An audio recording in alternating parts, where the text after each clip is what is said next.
यहाँ पे जो कंपनी खोली हुई है मैंने, टालना प्लेटफॉर्म लिमिटेड कंपनी खोली की। आईटी सर्विसेज देती है कंपनी। यहाँ पे देखिए हुआ क्या है, कंपनी एक रनअप के बाद अपने हाई लेवल से नीचे गिरी है काफ़ी। यहाँ पे देखिए इसने यहाँ पे बेस बनाया, उसके बाद से अप ट्रेंड में जाना स्टार्ट हुए और यहाँ पे एक छोटा सा इसने कंसोलिडेट कर दो। कंसोलिडेट यानी एक रेंज में फंस गया है, छोटा सा रेंज बना रखा है इसने यहाँ पे। तो जितनी भी आईटी कंपनी अगर मैं देखूं तो सारी की सारी एक पैटर्न बना रही है जिसको बोलते हैं राउंडिंग बॉटम पैटर्न। इसमें होता क्या है कि कंपनी एक अपने ऊपरी स्तरों से काफ़ी नीचे गिर जाती है, उसके बाद एक बेस बनाती है, उसके बाद से चलना स्टार्ट होती है। तो इस तरह का जो पैटर्न होता है वो काफ़ी प्रॉफिटेबल पैटर्न माना जाता है। होता असल में ये है इस पैटर्न में कि जब कंपनी काफ़ी गिर जाती है, यानी कि काफ़ी लॉस कर चुकी होती है प्राइस के मामले में, तो इस तरह की कंपनी के बाद रादर काफ़ी एक नीचे और डाउन ट्रेंड में जाने का एक मौका नहीं होता। यानी कि यूँ कह लीजिए आप, इसका चांसेस बहुत कम हो जाते हैं। अब एक चीज़ बताइए, कंपनी कितना इसके बाद से नीचे आएगा, तो ज़्यादातर इसके चांसेस होते हैं हमेशा अप ट्रेंड के जाने के ही होते हैं हमेशा। तो जितनी भी अभी मैं आईटी कंपनी खोलूँ, सबके सब एक राउंडिंग बॉटम पैटर्न बना रहे हैं। एक और कंपनी देख लेता हूँ मैं। कंपनी का नाम है Sonata software. Sonata software limited, BSc पे देख लेते हैं। देखिए हुआ क्या है इस कंपनी में, यहाँ से देखिए क्या शानदार रनअप दी है इसने।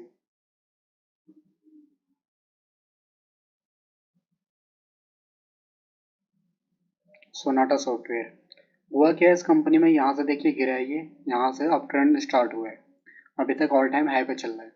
इसी को मैं एक बार मंथली बेसिस पे देख लेता हूँ, इस तरह का चार्ट दिखता है। ये देखिए, ये तो इसमें एक तरफा रनअप है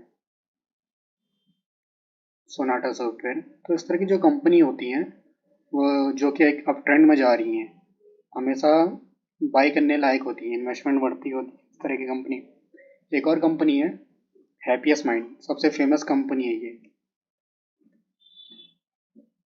हैप्पीएस्ट माइंड टेक्नोलॉजी। ये देखिए क्या इसका लॉन्ग टर्म चार्ट है। लॉन्ग टर्म चार्ट तो एक तरफा डाउन ट्रेंड में है अभी।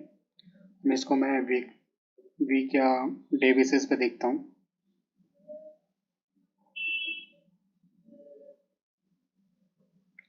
ये देखिए कंपनी में है क्या, एक रनअप देने के बाद ये गिरना स्टार्ट हुआ है। अभी तक देखिए लगातार डाउन ट्रेंड में है। यहाँ पे एक पैटर्न बनना है जिसको बोलते हैं लोअर लोज लोअर हाइज। ये जो इसके हाइज हैं वो काफ़ी अगले वाले पिछले वाले से नीचे में बन रहे हैं, तो इनको बोलते हैं लोअर हाइज। और जो इनके लोज हैं जो कि यहाँ पे बना हुआ है, और दूसरा लो इसने यहाँ पे बनाया, तो जो नया लो बनाया वो पिछले वाले लो के नीचे में है, तो इनको बोलते हैं लोअर हाइज और लोअर लोज। यानी जो हाई है वो नीचे बना रहा है और जो लोज है वो उससे भी पिछले वाले से नीचे बना रहा है।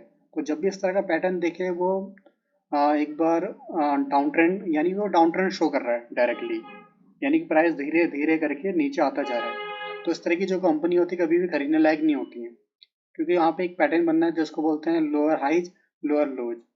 तो जहाँ भी इस तरह का पैटर्न देखे वो एक तरह से आप उसे अवॉइड कीजिए जितना हो सके। तो अभी तक इसने अपना ट्रेजेक्ट्री चेंज नहीं करी, जब ट्रेजेक्ट्री चेंज करेगा तब इसे हम देखेंगे। अभी हैप्पीएस्ट माइंड जो है इतनी फेमस कंपनी है, इसमें ओवर ओनरशिप की दिक्कत है।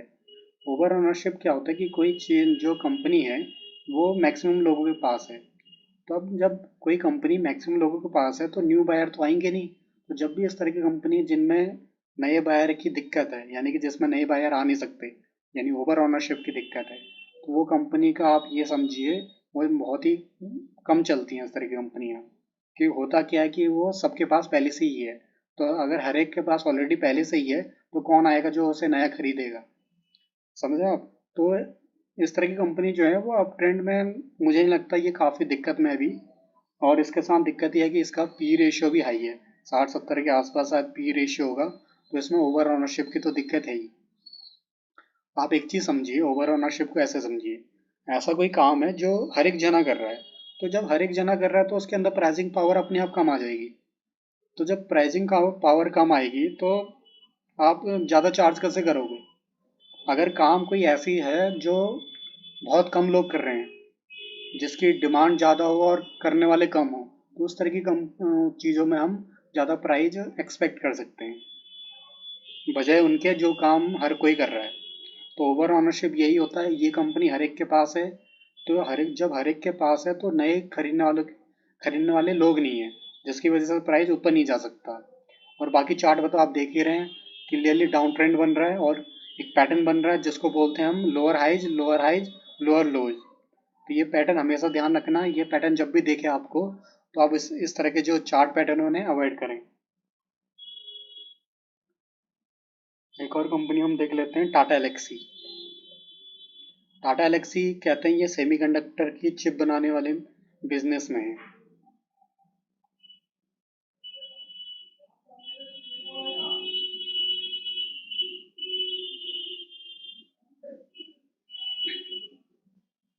यहाँ पे देखिए एक इसने यहाँ से रनअप दिया, यानी कि यहाँ से ये परचेज करने लायक था, लेकिन यहाँ से देखिए इसने डाउन ट्रेंड पकड़ा है और उसके बाद अभी डाउन कोई खास इसने ऐसे यहाँ तक ही में है ये देखिए यहाँ पे। तो कोई खास इसका चार्ट पैटर्न अभी इतना अच्छा तो मुझे लग नहीं रहा, लेकिन देखने लायक है, आप इसे देख सकते हैं। और ये भी चिप वगैरह के मैन्युफैक्चरिंग के बिजनेस में है।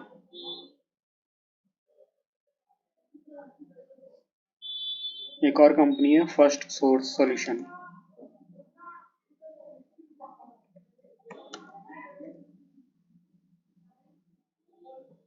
FSL। यहाँ पे देखिए एक पैटर्न बना है जिसको बोलते हैं राउंडिंग बॉटम पैटर्न।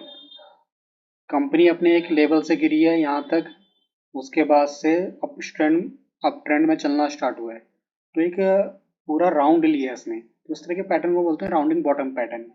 ये काफ़ी प्रॉफिटेबल पैटर्न होता है, हमेशा जब भी इस तरह के आपको दिखे चार्ट पैटर्न तो उसे परचेज करने की कोशिश कीजिए। कोई रिकमेंडेशन नहीं है ये, बाकी एक पैटर्न के हिसाब से मैं चीज़ें बता रहा हूँ आपको। यहाँ तक अगर देखें और इसमें यहाँ से अगर देखो आप, तो यहाँ पे हायर हाइज बना रहा है। हायर हाइज क्या होता है, ये जो यहाँ पे इसने हाई बनाया, उससे जो आगे वाला हाई बनाया उसके ऊपर बनाया, और उससे अगला जो हाई बनाया उसके ऊपर बनाया, तो इस तरह को बोलते हैं हायर हाइज।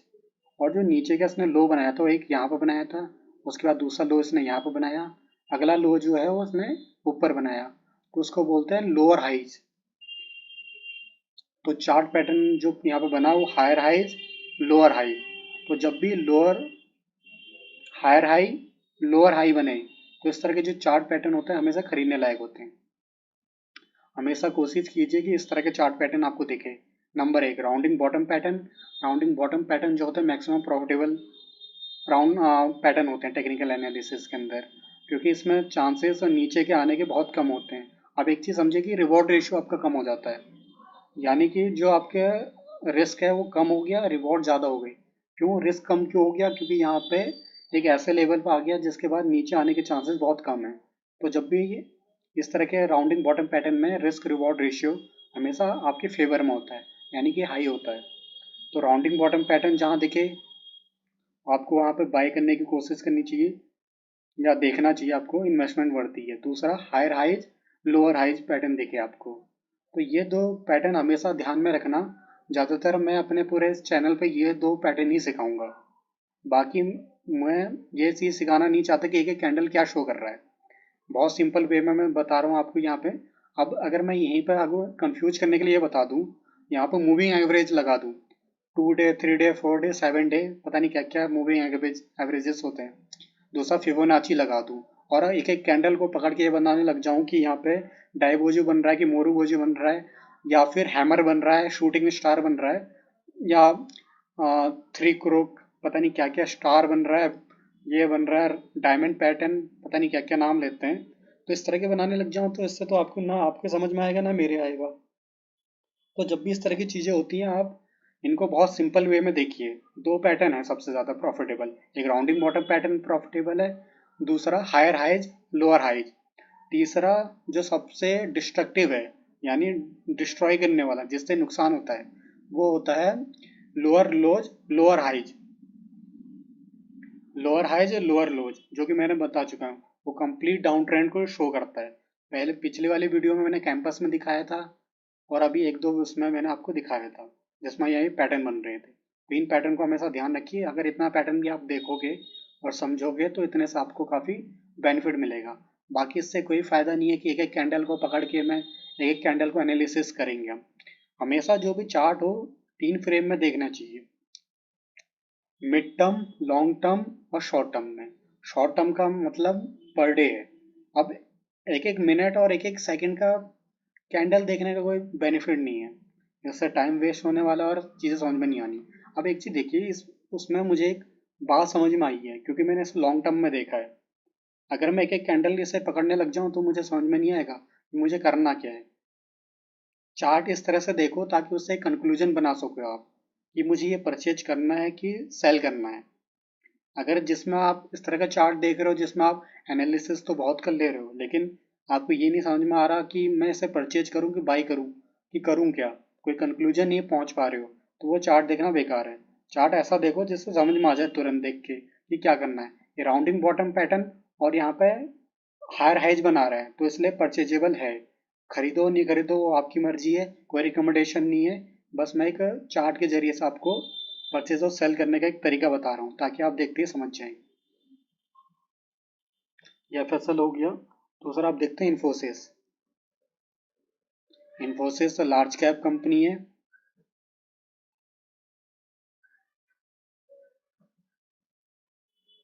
ये देखिए इसमें यहाँ से कोविड का टाइम अब ट्रेंड में गया है। यहाँ पे देखिए सिंपल सा पैटर्न है, हायर हाइज बना है, लोअर हाइज बना है, हायर हाइज लोअर हाइज, बहुत सिंपल सा। यहाँ पे देखिए जो इसने पिछला हाई बनाया, अगले वाला जो हाई बनाया उससे ऊपर बनाया, और जो लो बना था उससे जो आगे वाला लो है उस वाले से ऊपर बनाया। तो हायर हाइज लोअर हाइज बनाया। ये जब भी इस तरह का पैटर्न दिखे आपको वो परचेजेबल है। यहाँ पे देखिए हुआ क्या है, थोड़ा सा कंसोलिडेट हुआ है उसके बाद नीचे गिरा है। यहाँ पे देखिए डायरेक्ट सडन फॉल आया हुआ है यहाँ पे, ये यहाँ पे ठहरा। अब यहाँ से देखिए थोड़ा सा ट्रेंड चलना स्टार्ट हुआ है। अब इसमें दिक्कत क्या है, थोड़ा सा फंडामेंटल भी आपको समझ में आना चाहिए। इन्फोसिस जैसी कंपनियों के अंदर में दिक्कत क्या है, इन्फोसिस हो चाहे टाटा कंसल्टेंसी सर्विस हो, इस तरह की जो कंपनी है काफ़ी लार्ज कैप की कंपनी है। इन्फोसिस का लगभग लगभग 6 लाख करोड़ के आसपास का मार्केट कैप है। 6 लाख करोड़ का मार्केट कैप बहुत ज़्यादा होता है। आपको ये समझाऊं कि मार्केट कैप का असर ये पड़ता है कि लार्ज कैप इतने बड़े मार्केट कैप पे आ, बड़े ग्रोथ आना बहुत मुश्किल काम होता है। आप एक चीज़ समझ लीजिए, इन्फोसिस के पास बाकी और कोई स्पेस इसके पास बचा भी नहीं है ग्रोथ करने के लिए, अपने सेल्स ग्रोथ भी ये नहीं कर पा रहा है। दूसरा, चार्ट के अंदर और प्राइस के अंदर भी मूवमेंट नहीं आ सकती क्योंकि 6 लाख करोड़ का मार्केट कैप बहुत ज़्यादा होता है। अब ये इतना ज़्यादा लिक्विडिटी है, अगर इसे 100-200 करोड़ लेके भी आप खरीदने और बेचने पे लगो तो ये इसका प्राइस मूवमेंट हिलने तक वाला नहीं है, क्योंकि 6 लाख करोड़ इसका मार्केट कैप है पूरा। अब उतने पर कुछ भी असर नहीं पड़ेगा। तो इस तरह की जो कंपनी है आप ये चीज़ समझिए, लार्ज कैप सेफ्टी तो बहुत ज़्यादा देती हैं लेकिन आप इसमें रिटर्न एक रीजनेबल रिटर्न ही एक्सपेक्ट करें, क्योंकि इस तरह की कंपनी कभी भी सडन मूवमेंट और एक एक तरफा रनअप और इस तरह की चीज़ें नहीं दे सकती कि आपको ये 33% आपको एक एक साल में 2 गुना 3 गुना हो रही हूँ, इस तरह का आपको रनअप नहीं दे सकती। वजह सिर्फ यही है कि इसका मार्केट कैप बहुत बड़ा है इसका। इतने बड़े मार्केट कैप पे प्राइस मूवमेंट कुछ भी असर नहीं दिखाएगी इस पर। और इस तरह की कंपनी जो है, इन्फोसिस वाली जो भी कंपनी है, ये ज़्यादातर क्या करती हैं, उनके जो प्रोमोटर हैं वो हमेशा बायबैक करते हैं। बायबैक यानी उनके पास, आप बायबैक का मतलब ये समझो क्या होता है, मार्केट से क्या करते हैं, खुद ही अपने शेयर खुद ही उठा लेते हैं, यानी खुद ही परचेज कर लो। अब इनको समझ में नहीं आता है अपने गले में रखे हुए कैश का करें क्या, तो ये क्या काम करती हैं, उस पैसे से खुद ही अपने शेयर उठा लिए मार्केट से। तो उससे होता क्या है कि दो चीज़ होती है उससे, एक तो लिक्विडिटी कम होती है, दूसरा मार्केट कैप घटता है। ठीक है, तो अब बायबैक से इससे एक मीनिंग और लगाइए। बायबैक का आप ये समझिए कि जो कंपनी बायबैक कर रही है तो हम उससे ये चीज़ समझिए कि आप वो अपने बिजनेस में ग्रोथ नहीं देख पा रही। अगर वो ग्रोथ देखती तो वो अपने बिजनेस में पैसा लगाती, अपने शेयर वापस क्यों खरीदती, है ना। तो इस तरह की कंपनियां जिनमें बायबैक के इशूज हैं और बहुत ज़्यादा मार्केट कैप है वो एक प्रॉब्लम क्रिएट करती हैं।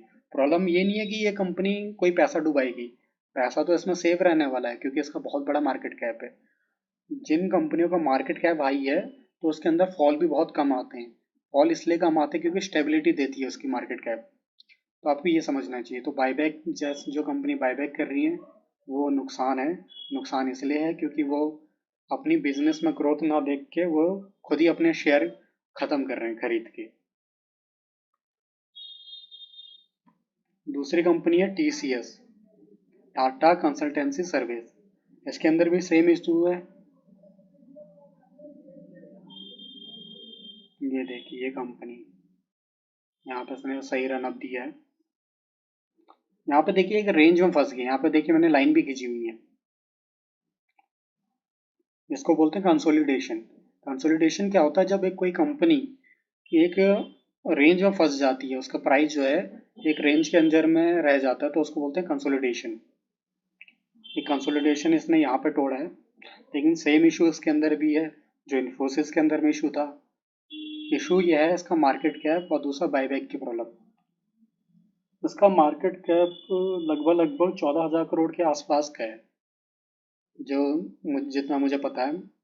बहुत टाइम हो गया, इसका फंडामेंटल हमने देखे नहीं है, लेकिन 14,000 करोड़ के लाख करोड़ के आसपास में मार्केट कैप है। तो ये बहुत बड़ी कंपनी है।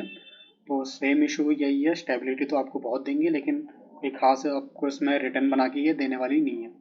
ये भी कंपनी बायबैक करती है। बायबैक कंपनी का मतलब ही यही हो गया कि कंपनी के पास बिजनेस और नहीं है। अगर बिजनेस होता तो अपने बिजनेस में पैसे लगाते। ऐसे पैसे बर्बाद थोड़ी ना करते ये कि अपने शेयर खरीद खरीद के उसे ख़त्म करें। एक और कंपनी में देख लेता हूँ, विप्रो।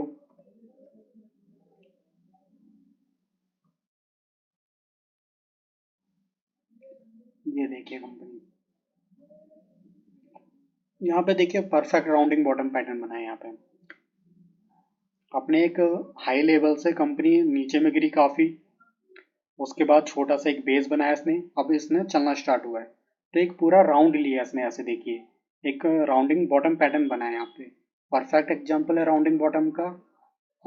यहाँ पे अगर चार्ट की अगर मैं मानूँ तो यहाँ पे परचेजेबल है ये। तो ये खरीदने लायक इस तरह की कंपनियां बनती है क्योंकि राउंडिंग बॉटम पैटर्न बना रही है। तो आप ये समझिए ये यू टर्न ले रही हैं। तो जो भी कंपनी यू टर्न ले रही है वो एक तरीके से बॉटमिंग आउट हो रही है। ये टर्न अराउंड जिसको बोलते हैं, टर्न अराउंड स्टोरी। तो कोई भी कंपनी का अगर टर्न अराउंड देखना चाहते हैं तो आप उसका चार्ट खोलिए। ये देखिए कहाँ से यू टर्न हो रही है वो। तो आईटी कंपनी के अंदर में यही है, ज़्यादातर राउंडिंग बॉटम पैटर्न बनेगा यहाँ। तो ये परचेज के लायक मुझे लग रही है। एक और कंपनी देखते हैं, साइंट देखते हैं, साइंट लिमिटेड।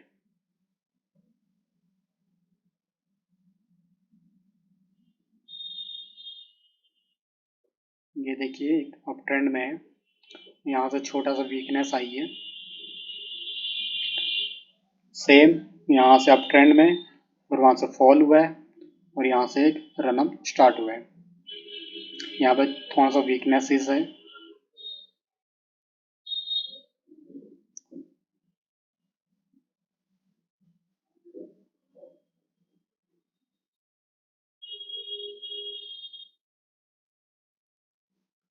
एक और कंपनी देख लेता हूँ, टाटा एलेक्सी। टाटा एलेक्सी तो मैंने देख लिया।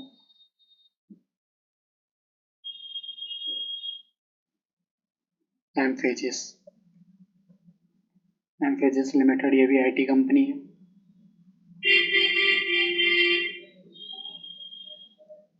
इसमें भी एक सिंपल सा पैटर्न बना है जिसे राउंडिंग बॉटम पैटर्न कहते हैं। तो जब भी राउंडिंग बॉटम पैटर्न देखें ये हमेशा परचेजेबल होता है। तो इस तरह की कंपनी आप रडार में रख सकते हैं अपने एनालिसिस करने के हिसाब से। बाकी चार्ट में तो यही बता रहा है। आप एक चीज़ देखिए, जितने भी मैंने आईटी कंपनियां खोली है सब में एक तरह एक जैसे ही स्ट्रक्चर बन रहा है। सब 2020 के बाद एक तरफा भागी हैं, उसके बाद से फॉल आया सब में, और सब राउंडिंग बॉटम पैटर्न बना रहे हैं। तो आप एक चीज़ समझिए, पूरी इंडस्ट्री आपको समझ में आ रही है कि जो भी आईटी कंपनी है या पूरी आईटी इंडस्ट्री है वो अभी टर्न अराउंड हो रही है। चाहे तो आप इनका इंडेक्स भी देख सकते हैं। इंडेक्स का मेरे ख्याल से CNX निफ्टी है।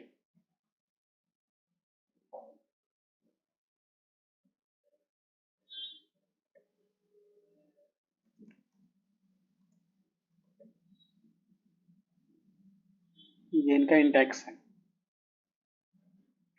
देखिए पूरे इंडेक्स एक जैसा पैटर्न बना रहा है। जितने भी क्या कहते हैं अभी तक कंपनी देखी हमने, सारी की सारी आईटी कंपनी एक तरफा पैटर्न बना रही है। राउंडिंग बॉटम जैसा हल्का फुल्का दिखता है। एग्जैक्टली राउंडिंग बॉटम कोई नहीं मिलेगा आपको, लेकिन राउंडिंग बॉटम जैसा ही पैटर्न है ये पूरा। तो इससे हमें ये चीज़ समझ में आता है जो भी आईटी इंडस्ट्री है पूरी टर्न अराउंड हो रही है। तो आज का सेशन यहीं तक रखते हैं। मेरे ख्याल से इतना इनफ है। बाकी मैं इस तरह की चीज़ें जो भी हैं सारी मैं जितने भी चार्ट के अंदर और जो हो सकता है मैं बताने का कोशिश करूँगा। आपने मुझे इतना टाइम दिया, thank you very much for your time and patience. Have a nice day.